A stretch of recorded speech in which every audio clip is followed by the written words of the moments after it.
Bonjour à vous. Aujourd'hui, je vais vous parler de deux modes de pensée, mais une seule humanité.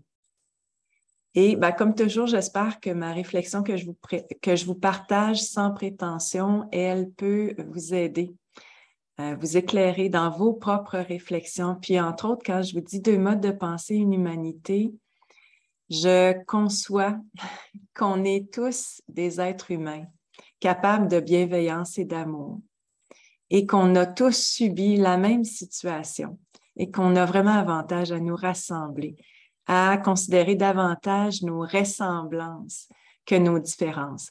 Mais nécessairement, durant la crise, on était influencé par des modes de pensée. Un mode de pensée qui nous ramenait dans, je vais dire ça comme ça, une grande précaution, une grande prudence par rapport à une crise qui était présentée, ou un autre mode de pensée qui nous menait plus à questionner les choix qui ont été faits. Mais peu importe le mode de pensée qui nous a influencés, on est tous des humains. Alors, c'est vraiment là-dessus que je veux mettre l'emphase. Je vais vous raconter certains événements qui se sont passés dans ma semaine pour vous expliquer ma réflexion. Alors, j'ai rencontré Olivier et puis Nathalie. On était à Cassis et les deux, ce sont des personnes qui interviennent dans le système d'éducation traditionnelle en France, mais qui enseignent aux jeunes à réfléchir par eux-mêmes.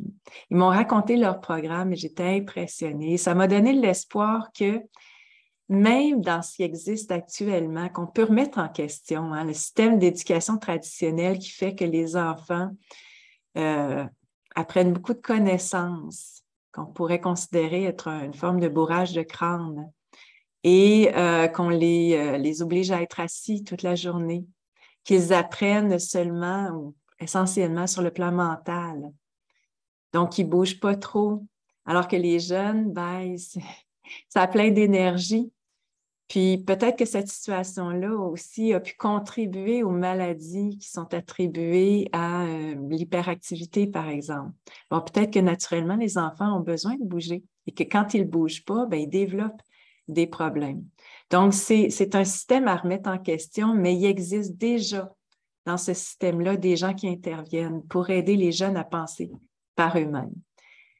Au même moment, donc on était à Cassis, on a essayé d'avoir accès à un point de vue au-dessus d'une falaise pour observer la Méditerranée. C'était super beau, mais on n'a pas pu se rendre parce que le chemin était bloqué par une affiche qui indiquait que pour cause de risque de grand vent, on ne pouvait pas y aller.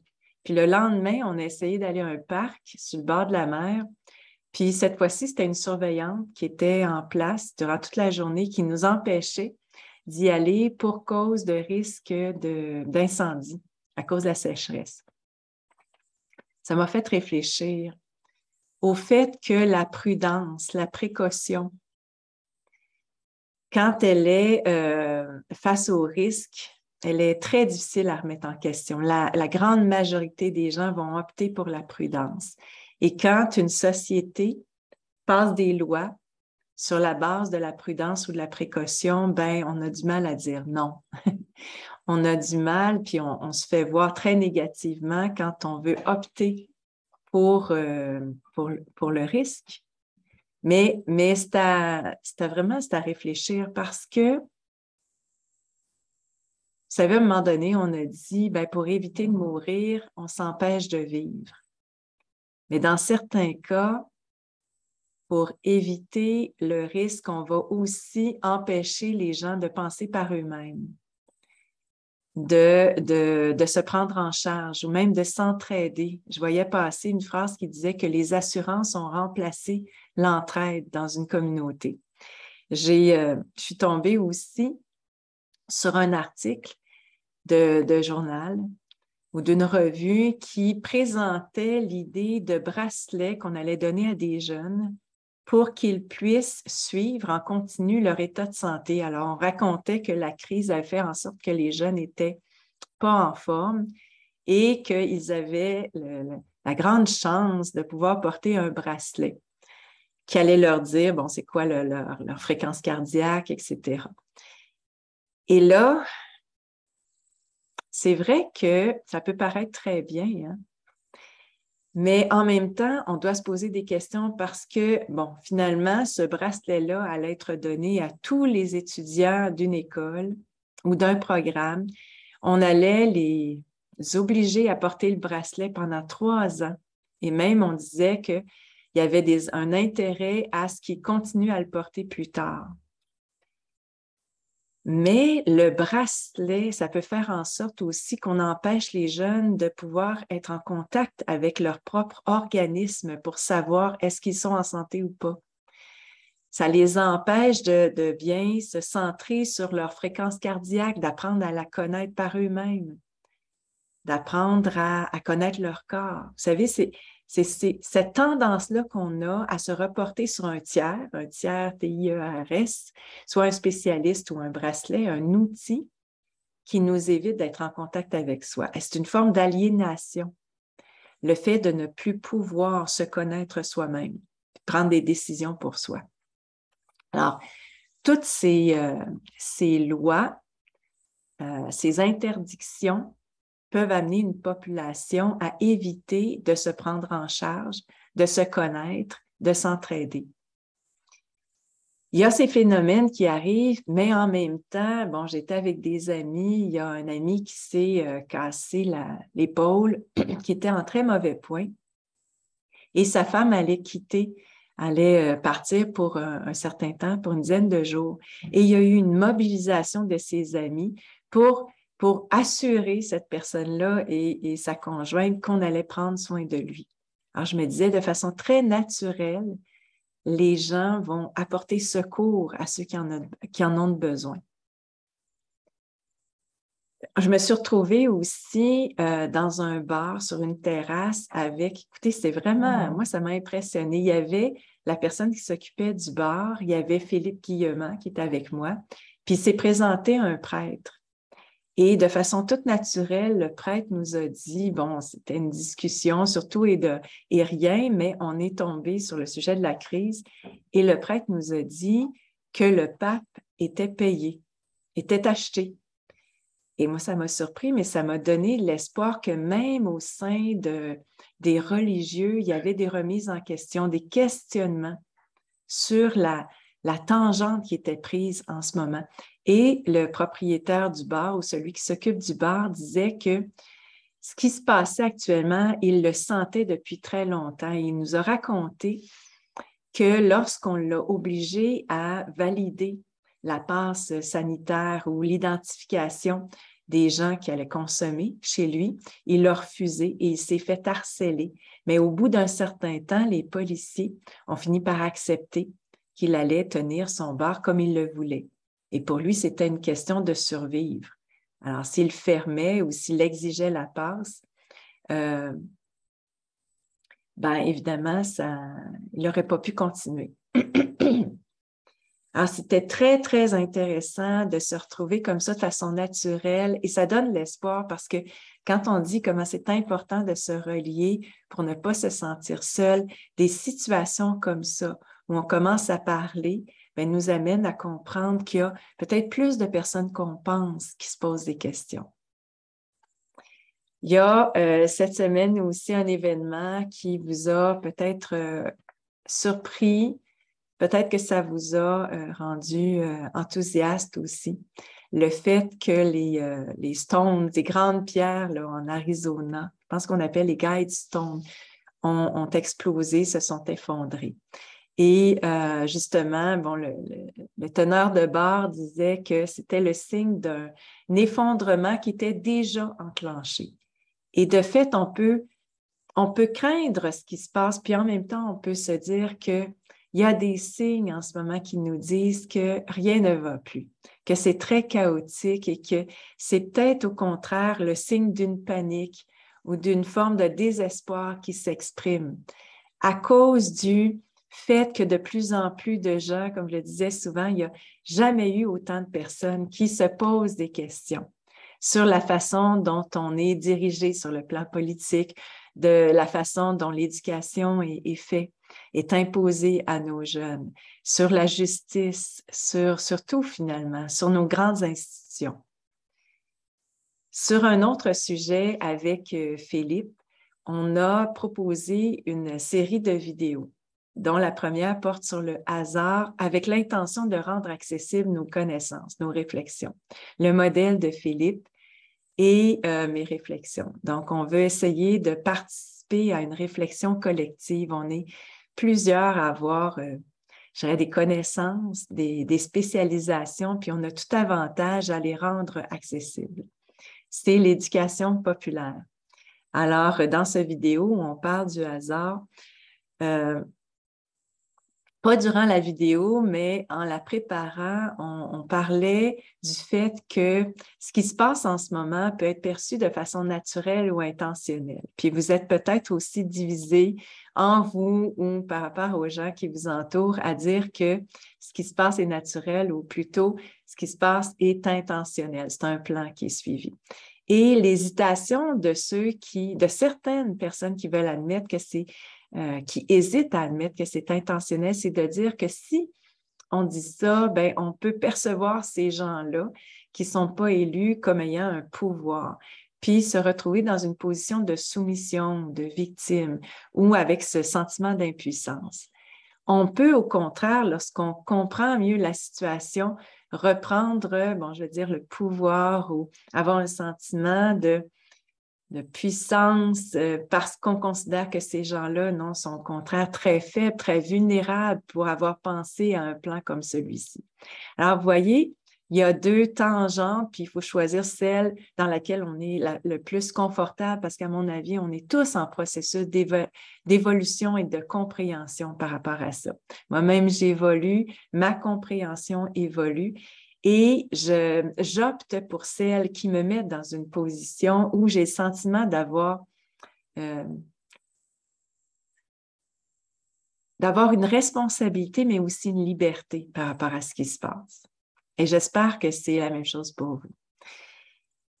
Donc, ce que je voulais dire par rapport à ça, c'est avec Philippe, on discutait et je lui expliquais ma façon de voir au sujet de ces gens qui peuvent avoir imposé une façon de vivre en société. Et que le fait d'avoir imposé ça peut être intentionnel ou pas. Et alors, je donnais l'exemple de l'ère industrielle. Imaginez que des gens en moyen décident de créer une industrie qui produit des voitures, par exemple. Et que, de façon intentionnelle ou pas, soumettent les employés, les gens qui travaillent dans l'industrie, à des conditions qui sont inacceptables.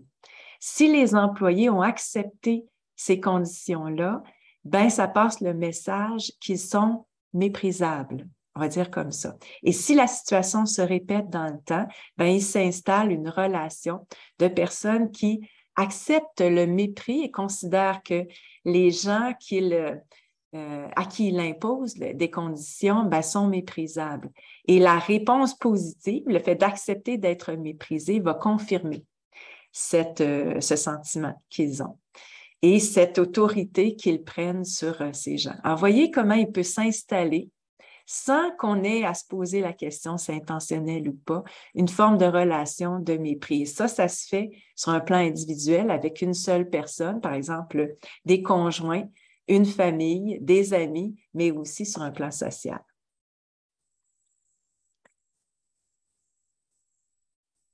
Voilà, donc on a le choix de penser que de considérer qu'il y a des gens qui sont en autorité, qui ont l'intention de considérer avec mépris une population, mais ça nous amène à vivre l'impuissance, mais ça peut être le contraire aussi, ça peut nous donner, en comprenant mieux, alors il y avait Pierre-Luc Parent, qui est un de mes amis, qui me disait que de comprendre les causes nous amène à nous libérer des effets attendus ou à modifier les effets attendus.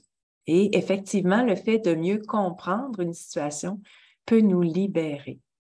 Alors, j'espère que c'est le sentiment que vous éprouvez. J'espère que vous êtes en chemin de vous sentir plus libre en comprenant mieux la société, la réalité.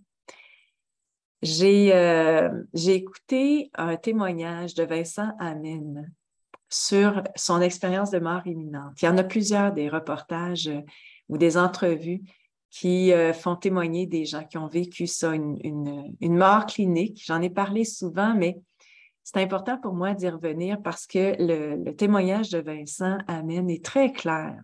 Alors, si ça vous intéresse, je l'ai mis en lien avec cette présente vidéo. Ce qui est intéressant pour moi dans cette vidéo, c'était le fait de réaliser que la description qu'on peut faire de cette réalité qui existe lorsqu'on meurt, qui se rapporte à une autre dimension en termes de vibration, bien, elle me fait penser à ce qu'on vit en ce moment sur Terre. Alors, je ne sais pas si vous avez ce sentiment d'être de plus en plus ailleurs, dans une autre dimension par rapport aux gens qui restent collés à une société matérialiste. Il y a comme effectivement deux modes de pensée qui nous influencent. Une meilleure compréhension de la réalité qui peut nous amener à ne plus embarquer dans le show ou dans le spectacle.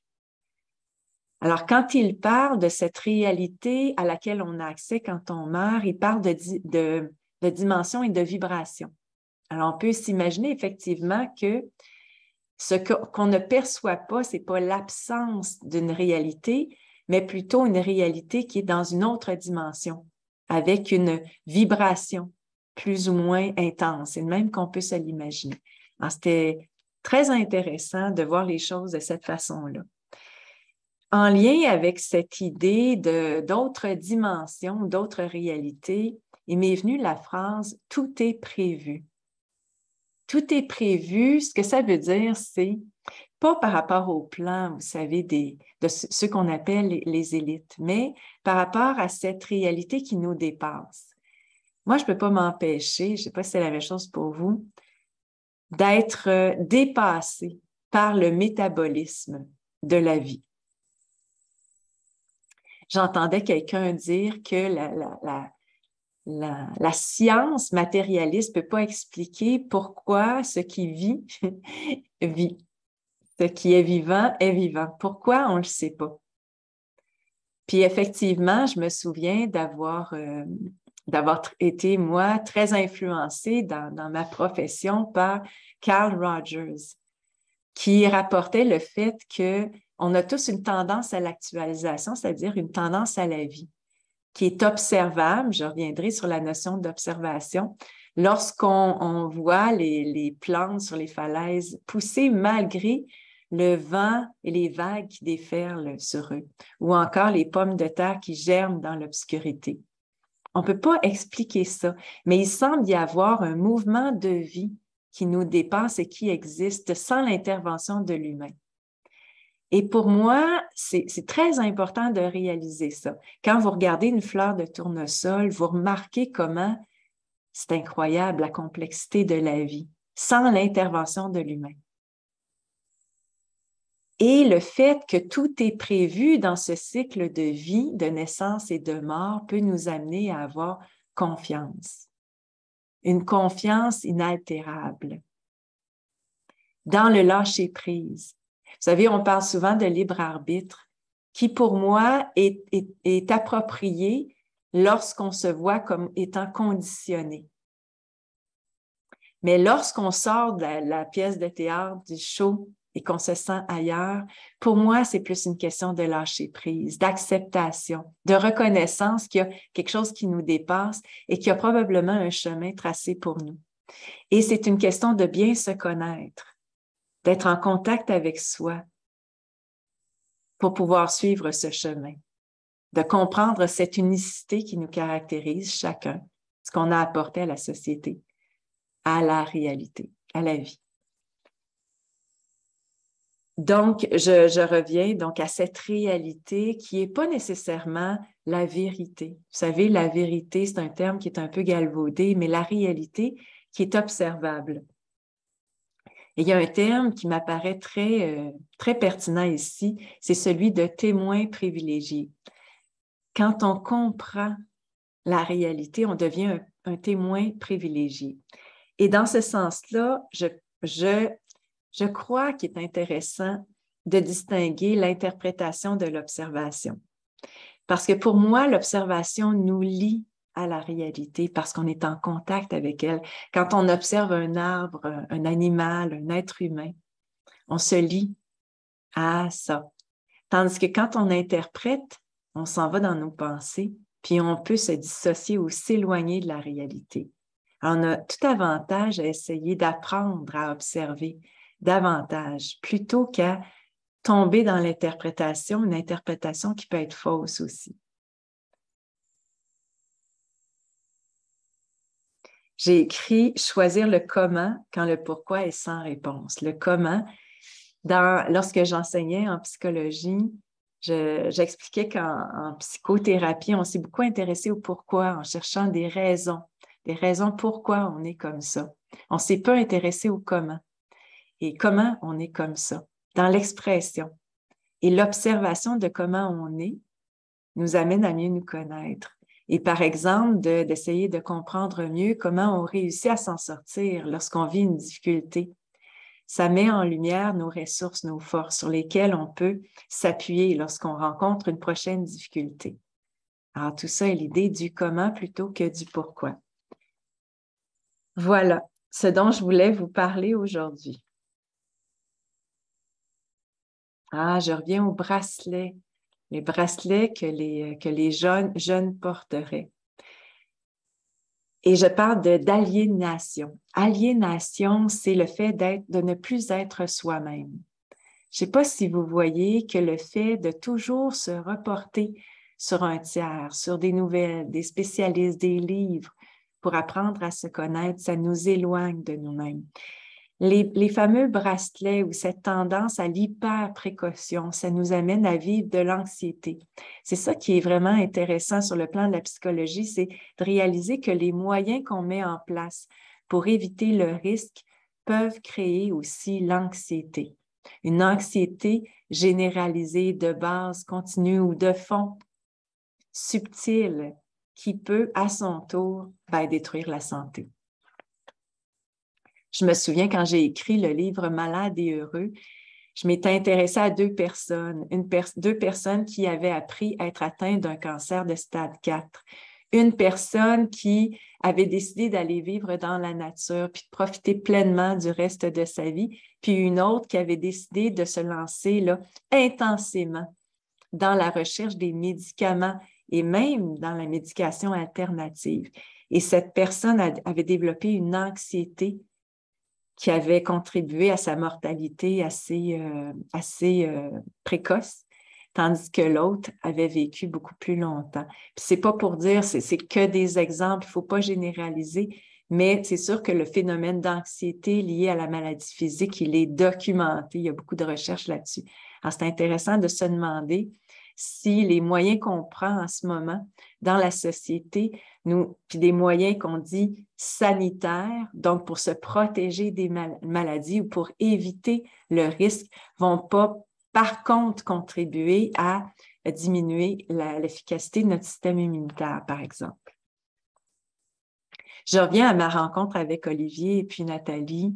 On était tellement contents de réaliser que de part et d'autre de l'océan, c'est-à-dire en France comme au Québec, il y avait des groupes d'individus, de personnes qui avaient décidé d'aider des démunis et qu'on voyait cette entraide naturelle, cette bienveillance.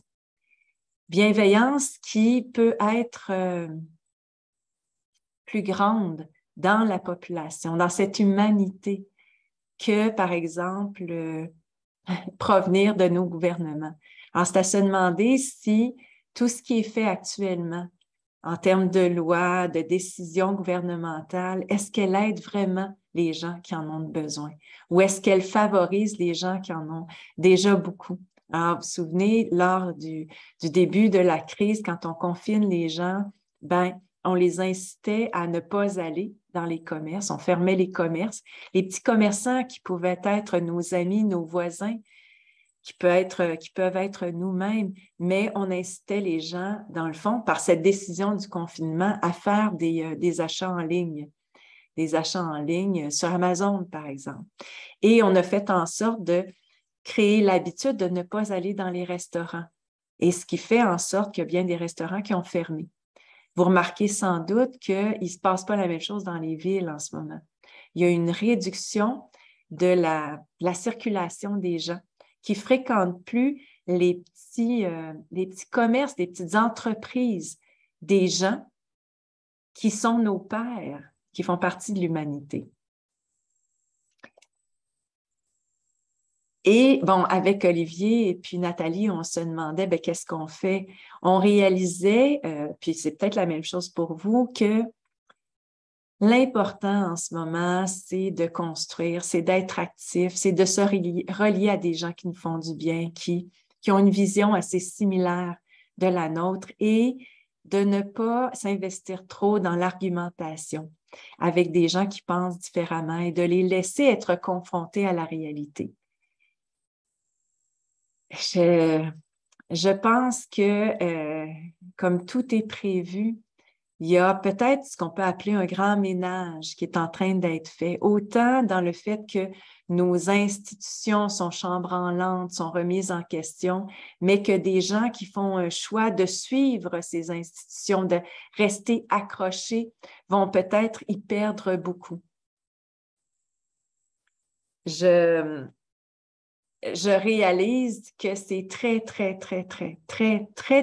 là, à l'infini, difficile pour des gens qui ont été injectés, qui ont cru au narratif du gouvernement de remettre en question leur choix. Parce que c'est une peur qui s'ajoute à une peur originelle. Ils ont eu peur d'un virus, très peur. C'est un trauma qui a été causé. Et le fait de réaliser que, par exemple, les gouvernements se sont trompés ou avaient des intentions malveillantes, c'est d'ajouter une peur supplémentaire. Et à mon avis, plusieurs d'entre eux vont tout faire pour rester un peu comme dans une pièce fermée, avec le sentiment que s'ils ouvrent une porte, il y a un grand vent de vérité qui va entrer, qui va les bouleverser. Alors, c'est la situation qui est vécue pour plusieurs d'entre eux et on peut pas faire grand-chose. Puis vous le savez, si vous êtes parents, souvent, on n'est pas ceux qui peuvent convaincre nos enfants ou nos conjoints, aussi bien que des gens qui viennent de l'extérieur. Alors, c'est un peu la même chose de dire, ben, cessons d'argumenter, lâchons prise, construisons, puis laissons nos proches, nos amis être confrontés à leur réalité, puis suivre leur voie. Bon, je le dis souvent, on n'aime pas se faire dire quoi faire, ben, c'est la même chose pour eux. Et il y a l'image du roi nu qui m'est venue en tête en pensant à ça, qui est une petite histoire que m'a raconté Robert Béliveau. Le roi nu, c'est l'histoire de couturiers qui vont voir un roi et qui lui présentent du tissu invisible en lui faisant croire que seuls les idiots n'arrivent pas à voir le tissu. Et le roi, ben, il n'ose pas dire qu'il est idiot, alors il accepte de porter un costume que les couturiers vont faire. Et un jour, il se présente en public avec son costume invisible. Et là, il dit au peuple que seuls les idiots ne peuvent pas voir son costume. Et donc, la plupart des gens, par orgueil, vont trouver le costume très beau, sauf un enfant qui dit et qui crie « Le roi est nu ». Alors, pour vous dire que c'est très difficile d'admettre qu'on est idiot, parce que c'est ça le message qui est passé, hein, avec les étiquettes qu'on nous a fait porter. Donc, on se retrouve dans cette situation où c'est très difficile de sortir de cet implant psychique qui a été injecté dans la tête des gens. C'est un terme que Philippe Guillemot utilise et qui laisse à penser que oui, il y a des idées qui sont enfermantes et desquelles on a du mal à sortir. Alors, je termine en vous parlant justement de ces mots-là qu'on a tendance à utiliser, ou de ces discours, de ces livres qu'on peut écrire, ou de ces vidéos qu'on fait. On a avantage à réaliser que ce n'est pas tant les mots, les arguments qui vont faire une différence. Un peu comme si on utilisait tout le temps la même musique. que les gens n'entendent plus. Parce que cette musique est associée à des étiquettes. Mais qu'on a tendance à s'intéresser davantage à la vibration. Puis pourquoi vibration? Parce qu'il y a des mots, puis il y a la façon de dire ces mots-là. Je vous donne un exemple. Quelqu'un qui a peur et qui est devant un chien qui jappe va tout de suite penser que le chien est menaçant et qui jappe pour passer le message qu'il va attaquer la personne. Et c'est la même chose quand on utilise des mots. Il y a un chat qui est avec moi, là. Quand on a peur, les mots ne font plus différence. Les arguments ne font plus différence. Un peu comme une personne qui est devant un chien ne pourra pas s'imaginer que le chien jappe parce qu'il veut jouer ou parce qu'il salue la personne. C'est seulement quand on est dans un état de sérénité, de paix, de lâcher prise, de confiance, qu'on peut avoir accès à un message différent. C'est la même chose en psychothérapie. J'enseignais que lorsqu'on est face à une personne intelligente, cette personne, elle a développé des mécanismes de défense qui la protègent d'entendre, qui la protègent, qui la défend, qui évite d'entendre quelque chose de différent qui l'amènerait à changer, à évoluer. Et il faut utiliser d'autres moyens que les mots, que les arguments. Alors, je nous invite à porter intérêt à la vibration qu'il y a derrière ou devant les mots, qui est cette façon de le dire avec calme, sérénité, confiance, avec empathie aussi, en faisant en sorte que l'autre se sent compris, qui va créer l'ouverture qu'on attend pour dire ce qu'on a à dire, informer les gens. Il y a toute une science, un art à découvrir derrière cette... Pourquoi je dis vibration? Parce que c'est un terme qui circule beaucoup, mais on pourrait trouver un autre terme qui est plus adéquat parce que ce que ça veut dire, c'est l'énergie qu'on transmet à travers nos comportements, nos façons de nous exprimer et qui vont avoir une influence sur l'autre. Et cette vibration, elle est de plus en plus démontrée à travers l'observation qu'on peut faire de ce qui se passe actuellement, mais aussi des découvertes scientifiques, entre autres en physique, et dont parle Philippe Guillemot. C'est là-dessus que je vais terminer, avec cette invitation à s'attarder sur notre état intérieur qui nous permet de nous exprimer d'une certaine façon qui va créer l'ouverture et cette reliance qu'on a tout avantage à développer entre nous. Et je vous dis merci. Merci d'être ce que vous êtes. Merci d'être unique, de contribuer à cette réflexion collective, de vous affirmer, de vous exprimer, de construire, d'être actif. Merci d'être, et je suis heureuse de vous connaître, de vous rencontrer parfois. Puis je vous dis à bientôt.